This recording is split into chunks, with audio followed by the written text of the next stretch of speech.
Just so you know, you can get interactive with us. We are live on Facebook, TV3 Ghana. Engage us with your comments and observations. And on to our very first story. Government appointees have been urged to be mindful of the possibility of their offices being monitored by former appointees. This call comes in the wake of controversy surrounding the search of former Bank of Ghana Dr. Ernest Addison's residence by national security operatives. And now let's engage security consultant Richard Kumado on this very matter. Richard, thanks for your time and thanks for joining us on Weekend Central. First, should this really be of concern, given that one will expect public offices to generally be safe for new occupants? It has become a known fact across Africa and many parts of the world. The high-level personalities in society, especially politicians, have developed the pageant of installing monitoring devices in their offices and particularly in their homes. It becomes a major issue when they have forgotten to dismantle it when they are leaving offices. And once those devices have more issues about surveillance in particular, then you will need a statutory order from the state. Other than that, they are opening up themselves for lawsuits, searches, and law enforcement invites as individuals who install those devices.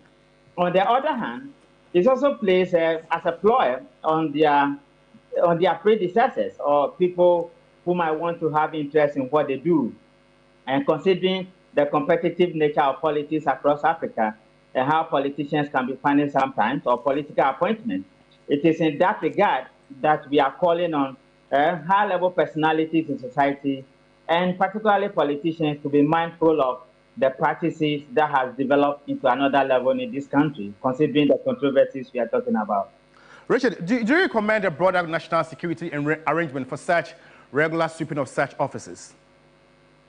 I have been part of a team, or let me say I know of some high-level personalities that sweep their offices once in every 3 months, or they do it regularly. I don't know whether President Mahama's administration has done this, but as part of taking over from a new government, there are 2 things they should have done. As part of our rotation, they will need to arrange their appointees or high-level personalities on the use of social media, which has become a democracy and governance risk, even though it has much benefit. Then, secondly, the offices they are taking will have to be thoroughly swept by security officers from the BNI or from the National Security Secretariat. If these 2 things are not done, then some other people are likely to fall as a ploy, and they might be preyed upon. And once your back is against the wall because somebody is monitoring what you are doing, then you must create some level of vulnerability for both the predecessor and the current occupier of the office. To avoid all this, I will agree with you largely that this is something that needed to be done. My days in the BNI, we have done much work in that regard. I don't know what the situation is now. Okay. Thank you so much, Richard. Richard Kumado is a security analyst and helping us to consultant. Richard Kumado is a security consultant helping us to delve into the issue of the possibility of the offices of new appointees being monitored by former appointees. Judith. Now let's head to the Ashanti region, and firefighters are still on the ground fighting pockets of the blaze after the monstrous fire ravaged hundreds of shops on Friday. Let's now touch base with a man on the ground, Evan Sinkum, who has been covering the Adum fire outbreak since Friday to get a sense of the state of affairs. Evans, good afternoon. Have the firefighters finally been able to douse the flames? Well, so they are still on the ground, and I can tell you that substantial areas have been dealt with as far as the blue light market is concerned. I mean, the most kind of like a nemesis, but they've been able to overcome that. So, from a layman point of view, to maybe minutes or hours ahead, we should be able to see fire succumb to the firefighters. But Judith, I have with me the regional fire commander, ACFO2, Peter Tete, who will join me very soon. So, sir, let me engage you. The regional fire commander is here, and he will tell us how far they've gone as far as dealing with the fire is concerned. But I can tell you that a number of them are already on the field, and they are doing everything possible to ensure that they actually bring situation under control. So, sir, just join me here. Come to short. Yes, absolutely. All right. So now let me find out from you. You are the experts. Where are we now as far as the fire fighting is concerned? We actually brought the fire under control at 0049 hours this dawn. Yes, so but we position our clients very close. We know the combustibles, especially the fibers. So we know there will be reignition. Yes, that's why this morning we are here to finalize the voting with the excavators. Yes, so in no time we must be able to completely deal with it. And talking of combustibles, we also hear that some of the shops had ammunition stockpiled. Can you confirm that to us? I can say they are stockpiled, or whether the dealer is a dealer, general dealer, we don't know. All that we know is that the shop owner came to us genuinely and informed us yesterday that he has ammunition in the store. We quickly moved the excavator, broke the door, locked the door. Then extensive pulling was done.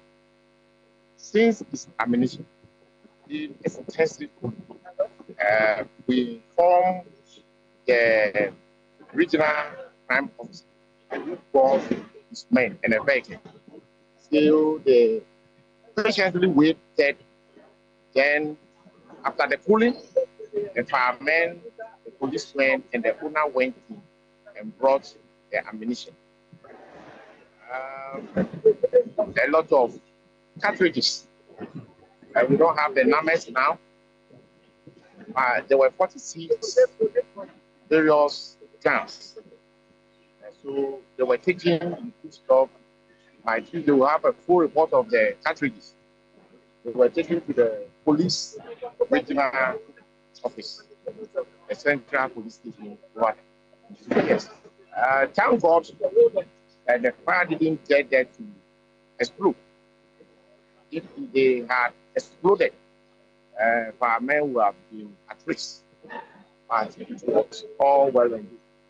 For the fire now, you can see final attacks. And for the we know regulation will come. Okay. We know. Okay. Yes, that is why we position an appliance very close. Yes. Then for the excavators to come. As we stand here now, we have 3 fire attendants on the ground. Yes, doing the final attacks. Okay. Yes. Now, let's talk about what we've done from Friday till date. Would you say that maybe this could have been handled better and probably, it should have been done by now? It could have been better or done if we had excavators on that Friday morning. I see. We were here, the whole place was congested. There were no excavators. The excavators came in the evening. Where the uniforms had accessible. Yes, so it would have been better if we had those excavators in the morning. And I know that in as much as you've worked so hard within the last 72 hours, there has been some level of ups and downs. 2 nights ago, there was some misunderstanding with your men and that of the regional minister. Have you been able to resolve that? That issue, the regional minister is the politician. We are technical. Probably he didn't understand our technical side of it. So we shouldn't, because he has supported this. The same time was yeah, so that evening, what happened was something that probably the two of us or whatever it is were not on the same wavelength. This is ACFO2, which is the Ashanti Benya Fire Commander. Well, maybe I don't know whether you also have one or two questions that you want to ask. I believe you've asked all the questions that we needed to know. Of course, we heard him talk about the fact that they needed some machinery earlier on Friday, and if those machines were provided early enough, of course, they would have been able to douse the fire much quicker than they did. But thank you so much for your time. William Evans Inkum is our Ashanti regional correspondent. He's been giving us details on the Adum fire in Kumasi in the Ashanti region. But of course, we'll keep tabs with this particular subject in our subsequent bulletins. Well, let's just stay in the region because leadership of the Kumasi City Market Trader Unions has petitioned the Ashanti Regional Minister to quickly step in and ensure efficient operations and management of the market. The traders lament poor management as a key factor in making trading activity in the market uncomfortable. Our correspondent, Ibrahim Abouakar, joins us for more update. Good afternoon, Ibrahim. What exactly are the specific concerns of the traders? Well, George, I can say a myriad of concern. First of all, they have over the years been complaining about their utility bills, especially when it comes to electricity. If we can recall, intermittently, EPG often comes to the market to cut power supply, and they will be left in darkness to conduct their trading activity. As we speak, as at last 2 weeks, rather, the facility was owing EPG 2.3 million Ghana cedis. And the traders occasionally complain that they keep paying their utility bills to the management, but they do not know exactly what management use the money for. And for that matter, they keep being indebted to ECG. So from last 2 weeks, they decided not to pay any money to the management at all. They were going to the ECG office on their own to go and pay. And we are told that they paid close to 900,000 Ghana cedis from last week till date. Then another challenge has to do with congestion. We know that the Kumasi City Market has 8,000 stores and also shops. But currently, we have a lot of people who are currently trading on the stairs and also on other pavements. And they said this has created congestion in the market, and they have been blaming management for taking monies from some individuals to allocate these places for them. Then another challenge had to do with even reconstructing the bent portion of the KJTR market or Kumasi City Market that was gutted by fire almost 2 years ago. As we speak, the place remains as it is, and nothing has been done to salvage this situation. So the affected traders, as we speak, some are at home, some have also find a place to other satellite markets to conduct their trading activities. And they have complained this to management, and that is how they have come to the consensus that management is poorly handling operations of the market. And we've seen several of the union within the market petitioning the Regional Coordinating Council for overhaul of the activities of the management. Just 2 days ago, the Kumasi City Traders Union also petitioned the management, the petition that Ashanti Regional Manager or Regional Minister Dr. Frank Amwakwene over such situation. Let's listen to what their Secretary Michael Edudwensi has been telling us.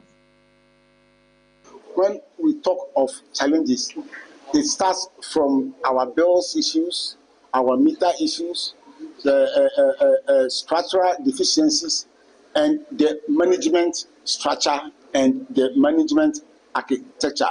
So we are of the view that there should be a total overhaul and a total reforms so that we can open a new page for us to get the maximum benefit that we are desiring from the market. From what we heard from the minister, we are a bit assured, we are rest assured, and we are hopeful that we will take him by his word.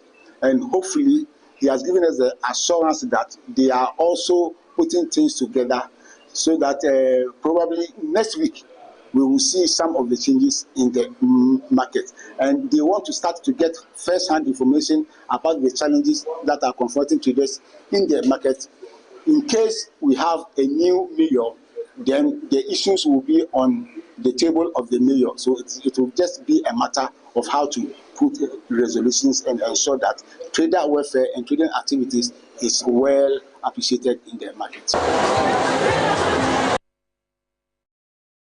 Ibrahim, what has been the response of the minister to this very request? And we just lost our correspondent, Ibrahim Abuawaka, is our Ashanti regional correspondent, and trader unions in the Ashanti region won the efficient utilization and operation of the Kumasi market. Now let's head to the Bawku, where the Deputy Director in charge of Conflict Management and Resolution at the National Peace Council, Frank Wilson Boja, has called on the feuding factions in the Bawku conflict to lay down their arms and engage in negotiations to bring an end to the protracted chieftaincy conflict. Speaking on the sidelines of capacity building for state security personnel on the prevention of violent extremism in the Northern Belt, Boja said a ceasefire is important to help Bawku regain its brisk economic status. Castro Senyala is our man on the ground, and he joins us with more details on this particular subject. Castro, first of all, let us understand the current situation in Bawku. Right, so Bawku is currently very calm, but it's a very interesting area where you can report that it's calm now, and in the next minutes it is up and issues. And so I am very careful to say that Bawku is peaceful, but then it's relatively peaceful and people are going about their businesses. Right. We have information that the military and police are on ground doing their patrols as they do always, to ensure that civilians and the civilian population is able to go about their duties without fear as the resurgence continues to grow, and stakeholders are doing their best to see how best they can bring the situation under control. Now, what other calls did Mr. Boja make aside from appealing the factions? Aside from his appeal to the feuding factions to lay their arms down, down their arms and go to the negotiation table, he's also been calling on key stakeholders, including the security agencies, the government, and traditional authorities to do their best as far as resolving the issue is concerned.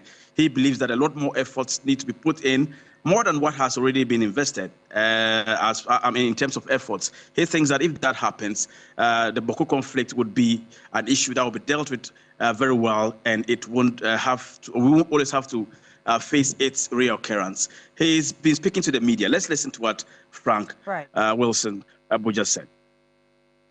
That's for me, as a representative of National Peace Council, we have done a lot of work in Bawku. We have done a lot of work around conflict management. But this is something that is giving headache to all of us as Ghanaians. And I will use this medium to call on every agency that has a responsibility in managing the Bawku conflict to be up with their game. The second thing is that the citizens themselves should be able to lay down their arms and come to the negotiation table to discuss issues with the mindset to resolve the Bawku conflict. So all the parties involved and the external factors should be responsible in their utterances, in their actions, and even if their support to the feuding parties, that we work towards a peaceful resolution of the Bawku conflict. And I believe that if we do that, all the economic and social backward that have come with this particular conflict. You heard that the Deputy Director of the Conflict Resolution at the National Peace Council. But Castro is still with us. We understand that the role of security agencies is important as far as prevention of extremism is concerned. Can you tell us more about the training? Yes, so the training is being spearheaded by the National Peace Council in concert with the Kofi Annan the Peacekeeping Training Center and also the Catholic Relief Service. It's a 3-year project that aims to train in all 150 security personnel from across all the security agencies in the country. And the idea is, first of all, to help the security agencies be able to live in very good, in harmony with the civilian population in the community, so that it encourages the sharing of information to be able to deal with issues of extremism. Also, the training also seeks to build the capacity of these security personnel to be able to handle issues so that they don't degenerate into, full-blown security threats like we've seen in other countries where we've recorded genocides and all that. And so that is basically what the training, the project is about. And also we understand that it's being carried out in the northern part of, the country, where we have the 5 northern regions being, the point where everything is going to be taking place, and also a lot more other things to be done as far as the training of security personnel to ensure that we have a safe community is concerned.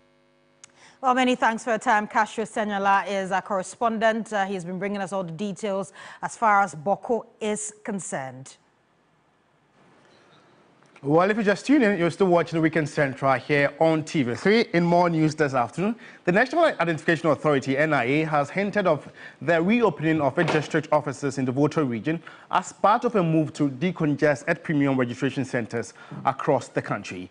Head of Corporate Affairs at the NIA, Williams Ampoma Dallas, while delivering some 33,000 printed cards to be distributed to applicants who registered in 2023 but could not receive their cards, indicated that the closure of operations at the district offices has put a strain on the overall effectiveness of the NIA, particularly at its premium centers.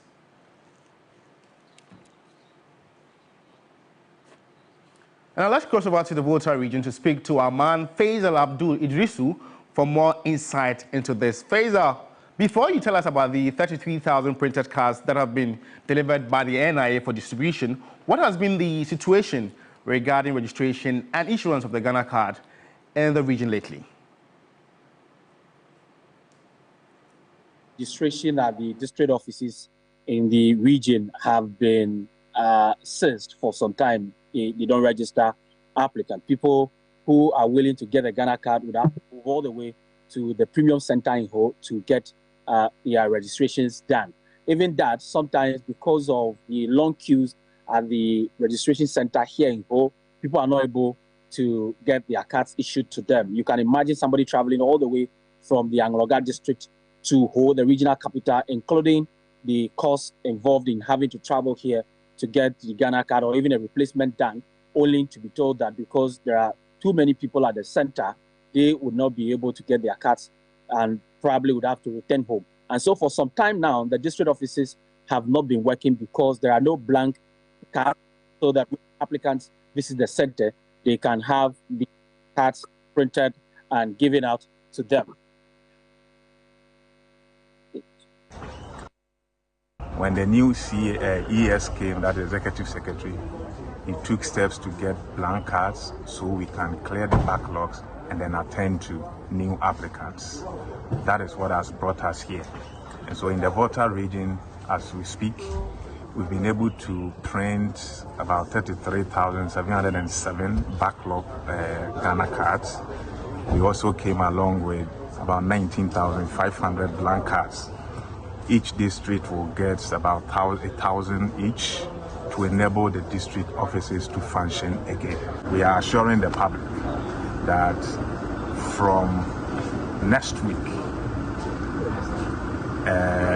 every applicant, to be specific, Wednesday, every applicant that registered in 2023 that was unable to get his or her card can walk into all the 18 districts in the Volta region and pick their cards.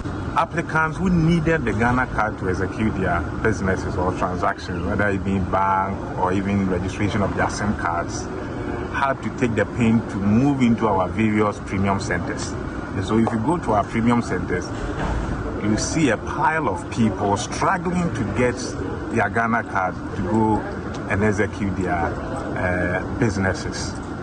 With the districts coming into full operation, it will help us to decongest the premium centers so that each applicant that moves in, whether to the premium center or the district office, will be able to serve and serve within time.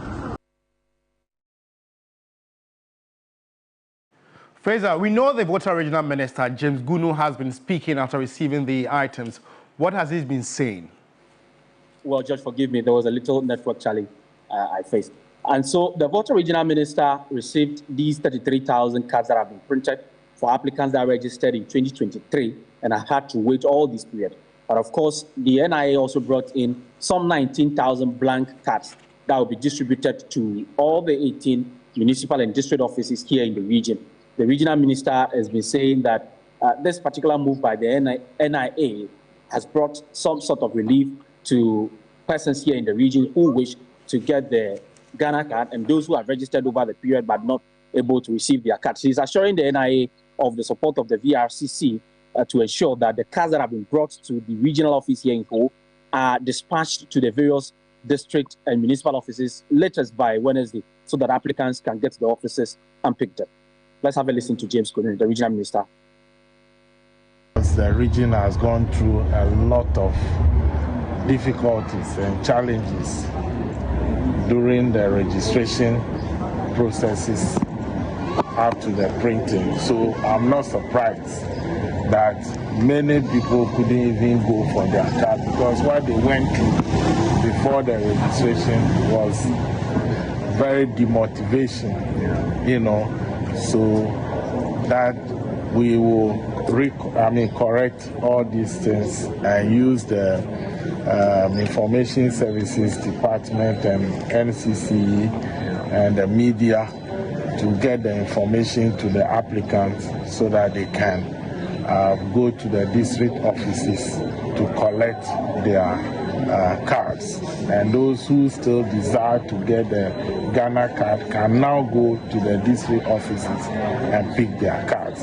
So we will support the officer here to get the cards, both printed and unprinted ones, straight to the district. James Gunu is the Voter Regional Minister, pardon me, and that brings us to the end of this very interview. Fraser Abdul Idrisu is a Voter Regional correspondent, giving us more insight on the effectiveness of NIA-related operations in the region. Now, this is some more stories. The chiefs and people of Tatale Sanguli district of the northern region have expressed serious concerns over the neglect of 2.8 billion metric tons of iron ore deposits in the Sheni enclave.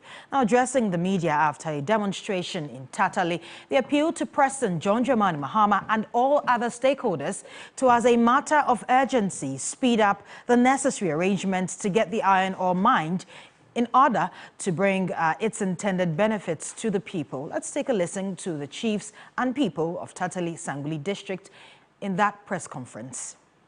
It's worth over 2.8 billion tons deposited in the Sheni Mountains and other 17 different mountains in the entire Tatale Sanguli district. Unfortunately, the extraction of this precious mineral has been neglected by successive governments over the years. This has led to the deterioration of the initial infrastructure, which has been put in place at various points in time. This is very unfortunate. The continuous neglect of the precious deposit and its precious minerals around these communities have denied us many opportunities, the community and the district at large. We wish to use this press conference to appeal to the President, His Excellency John Dramani Mahama, that and all the stakeholders that matters, they should take it necessary and make the necessary arrangement to get this iron ore mined in order to bring its attended benefit to our people. Historically, the iron ore deposit in Sheni was discovered by our great ancestors in the 16th century. and was mined by blacksmiths who used it for production of simple implements such as hoes and cutlasses for farming. Well, let's now touch base with my colleague Christopher Mwako on Zoom for more details on the concerns of the chiefs and people of Sheni on the iron ore deposits in the area. Now, Chris, can you tell us about these deposits of iron ore in the district?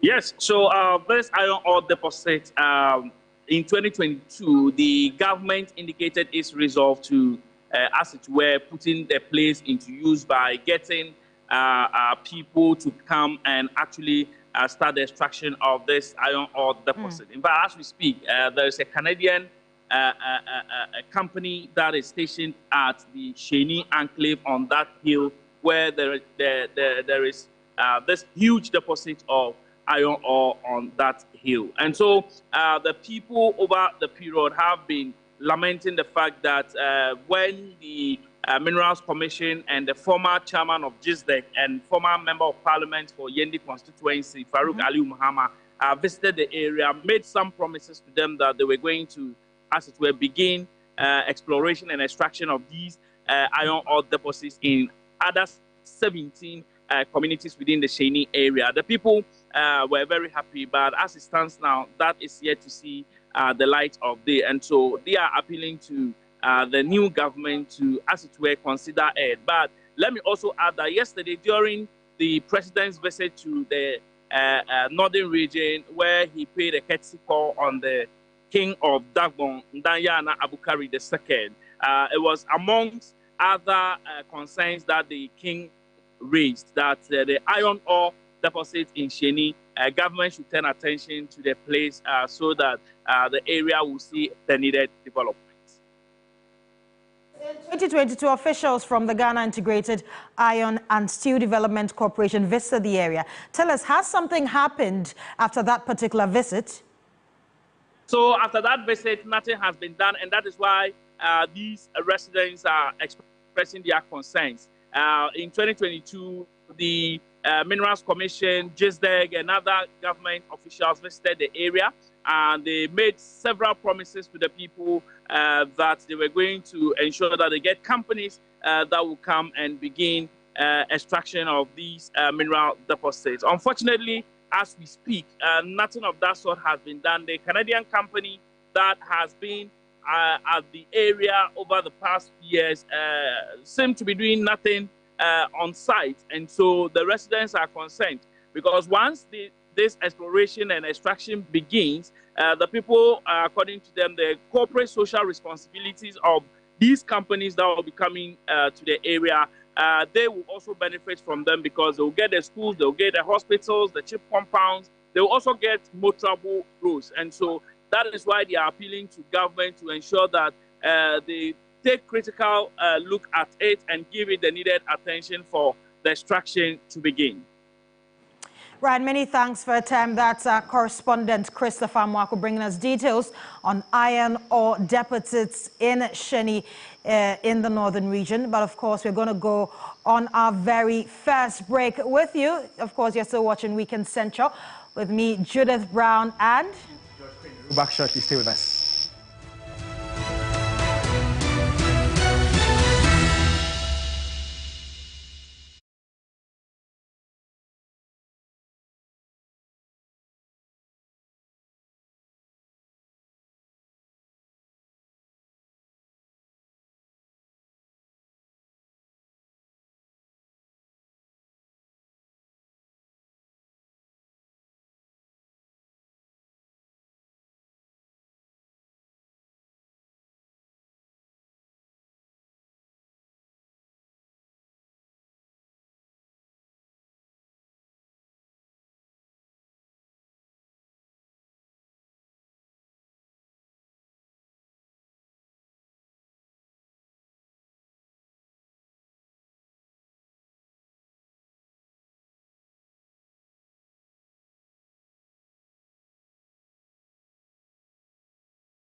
Despite its potential to preserve and showcase the rich heritage of the Bono region, the Begho Community Museum of History and Archaeology remains underdeveloped and struggles to attract visitors.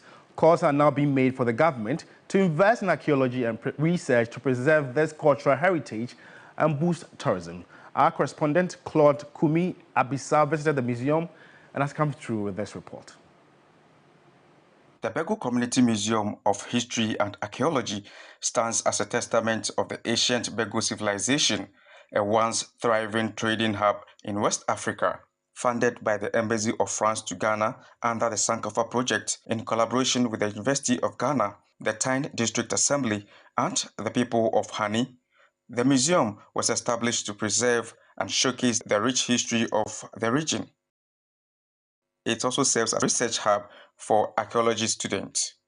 Dr. Daniel Kuma, an archaeologist from the Department of Archaeology and Heritage Studies at the University of Ghana, highlights the importance of the museum. Due to the importance of Begho in the Arabic manuscript and oral tradition, Professor Posnansky, who was an archaeologist in the Department of Archaeology in the 1960s, 1970s, decided to investigate Begho.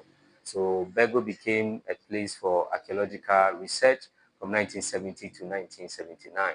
Students from all over the world, Europe and Ghana and America, came here to study. The Begho research ended in 1979. After that, Posnansky went back to the US and the research came to an end. So for me, as part of my research for the PhD in 2016, I decided to look for this famous city I read when I was a student.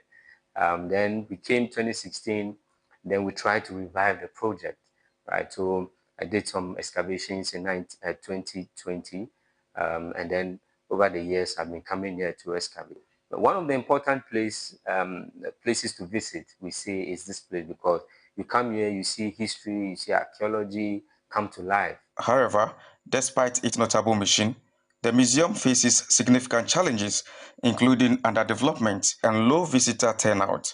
Stakeholders, including Jacob Daku, are now calling on the government to step in and transform the site into a major tourist attraction. You can't get people coming to check the museum. The road is not good. They started making the road for it, but up to now, still a rough road. We need help from the government if you can get correct road, as well as when you get some facilities like toilet, that one too will help. Communication like this, the poor. When they help us with the poor, it will be all right. Anything which will help the students when they come, they find comfortable to stay in the town. Currently, a group from the University of Ghana is conducting research at the ancient Begho site as part of their academic project. Some of them shared their experience with TV3. Actually, it's been exciting and then educative at the same time, because we get to do some of the things that on the normal we wouldn't do. And then doing the excavation and all that, it's actually quite tedious.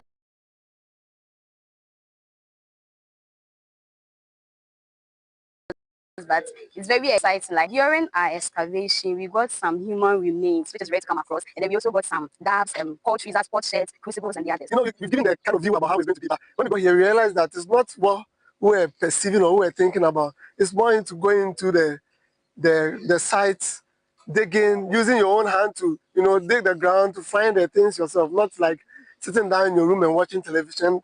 Dr. Daniel Kuma is calling for government support to invest into archaeological research to preserve Ghana's cultural heritage. Archaeology in general will be important for government to support archaeological research, because in other places, archaeology is used to tell the story of a people. You go to Egypt.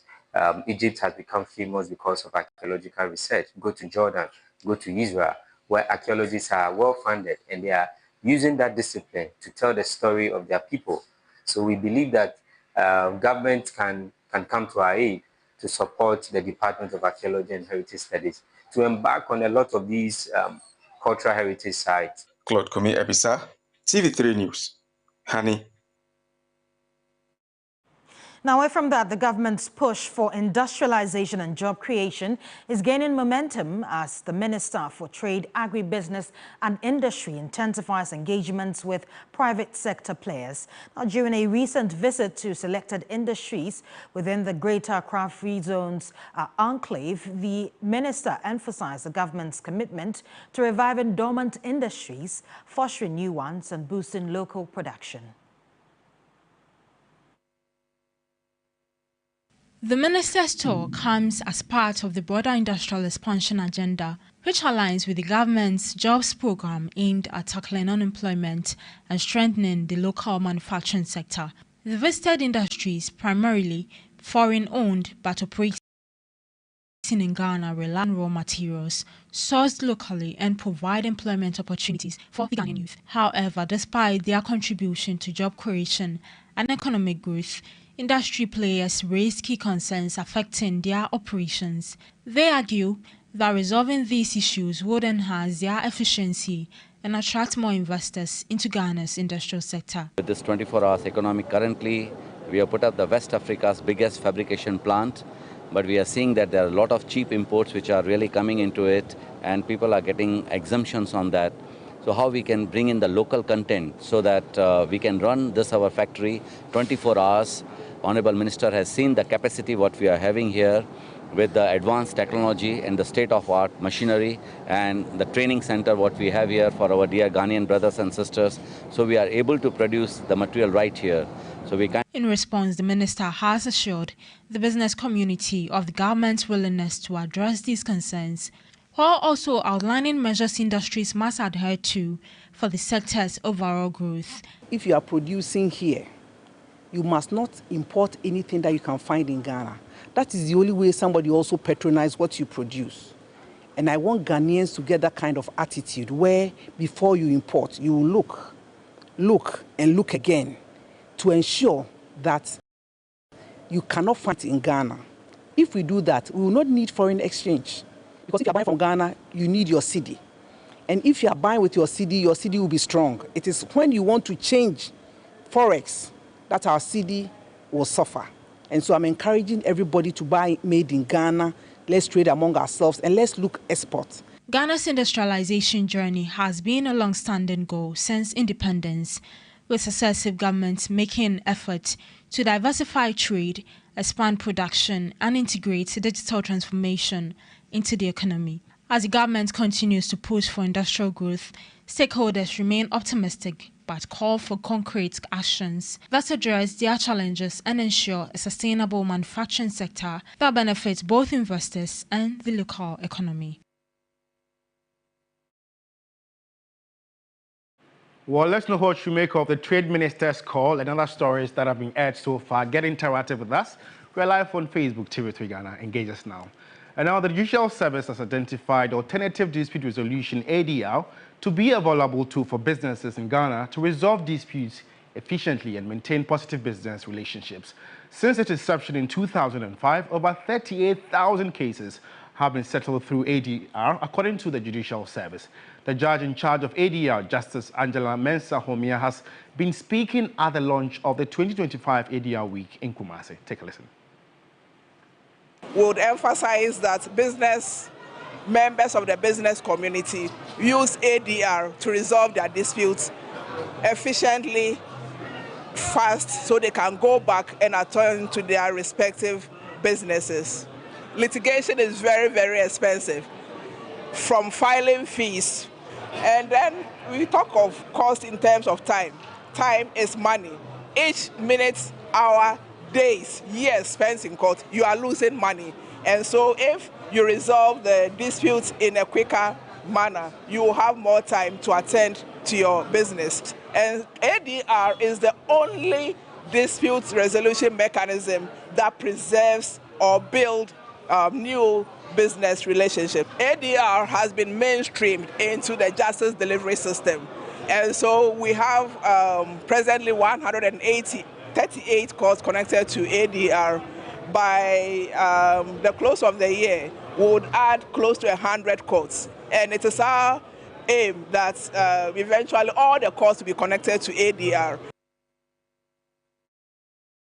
Now, child trafficking is an international problem affecting millions of people. In Ghana, the internal trafficking of children is one of the biggest challenges. Over 100 survivors of child trafficking have teamed up to advocate for an end to child trafficking whilst sharing their experiences in the hands of their former masters. Trafficked children are forced to work long hours on the lake, often at night, diving into water to untangle fishing nets. They are controlled through physical abuse, threats, and withholding of food. Their work is dangerous. Children are at risk of injury or even death.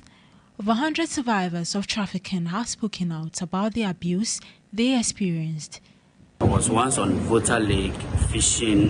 It was my auntie that lured me or lied, deceived me there, that she will help me with education needs. So she took me there and gave me to a certain man that I didn't know. And then the next day I have to start fishing, going on lake, doing a lot of difficult works that I go through a lot of things. They beat me if I do not do the right thing or I go wrong. I was once trafficked to Abidjan by my uncle. When he came, he said that he will send me to school. But when I read the story changed. I was working on the lake, being exploited over there, and they maltreated me as well. So it was my brother who came there and took me back to my community. The Global Survivor Network and the International Justice Mission, Ghana chapter, have been training survivors mainly from coastal areas to be advocates of change. Senior lead Global Survivor Network, IJM Ghana, Josephine Aparo, said their work is impacting change in communities.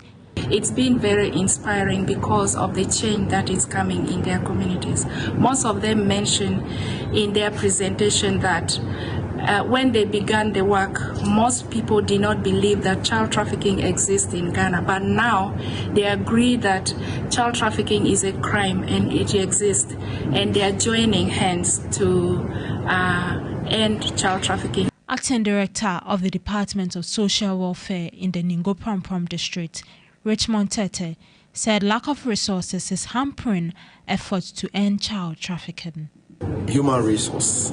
You know, for instance, our whole district, we have like 5 to 10 staff. With even the harmonization of the staff, social welfare and community development, we have about 10 staff. There are places they have 2. There are places they have 5. So if you look at the whole district and 2 people or 5 people fighting to end child trafficking, and you know people benefit from it and it's their livelihood, so they also fight back. Now let's do some sport news. The Black Stars of Ghana will be back in action in barely 24 hours.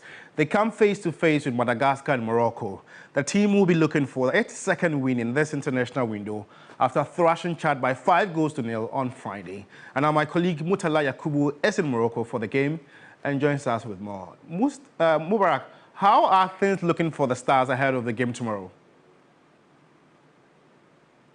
So things are looking very good for the Black Stars after that win against Chad, that emphatic win against Chad. It is a confident booster for them going into this game. And yesterday when they landed in Morocco, you could see the demeanor of the players and even the executive, the management committee. They were all brimming with confidence. It looks like Ghana is in for some good game tomorrow at the Al Stadium. And a win against Madagascar will put Ghana in pole position to qualify for the World Cup. And could fatigue be an issue given that the boys just arrived and barely have enough rest before tomorrow? Yes, fatigue would be a factor. Playing 90 minutes against Chad, even though it wasn't a game that was fiercely contested. The Chad team did not really put Ghana to the test. But 90 minutes sitting in the plane, jetting off all the way from Accra to Al Hosiema, it means that the players will be tired. But these players have vowed to give their all, and they are up for the stacks. And do we expect the same lineup given the performance, or some changes could be made?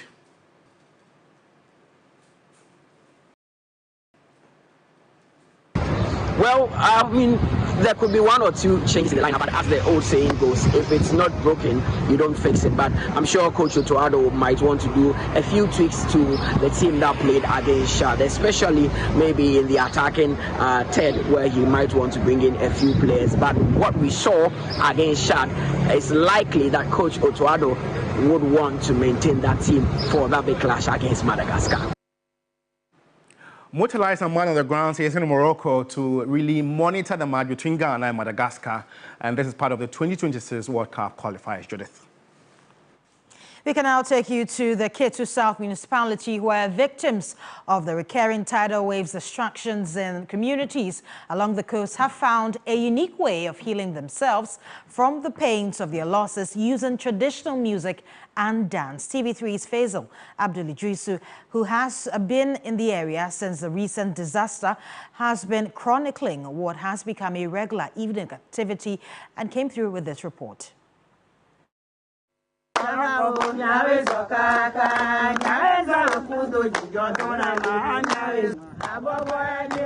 the faces of these women are smiles, but deep down their hearts are sharp pains caused them by the distractions from the sea.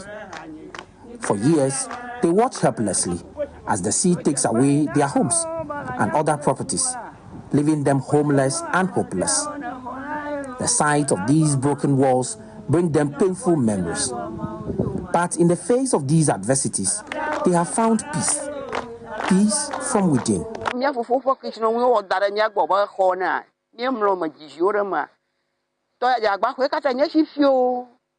We've lost everything to the sea, including properties our parents left for us. We are so depressed, but for God, some of us would have died. We have found a better way to keep ourselves alive. We gather, sing, and entertain ourselves. We do this for some time before we go to bed, and we sleep so well. Almost every evening, they gather here, and with the help of a few men, they sing and dance away their pain. Even though these women are traumatized, they often gather here to sing and to make themselves happy, after which they go to their various sleeping places and sleep. These women have lost virtually everything, so they don't have a place to sleep. And as assembly member, I oftentimes join them to participate in the activities, after which we all disperse. Though we lost everything, we still have not forgotten our God. We always show gratitude. Moments like this make me happy. I tend to forget my pain and difficulties.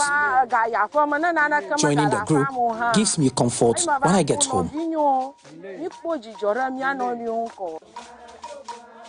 Like the old palm tree, which they say produces the sweetest wine, the twins from these old women are the sweetest to the ears and hearts, even in the most difficult moments. The songs we sing are part of very old tradition, but our youth are no longer willing to learn. It is worrying. Even if it is a funeral, they will not join us to sing, so they learn.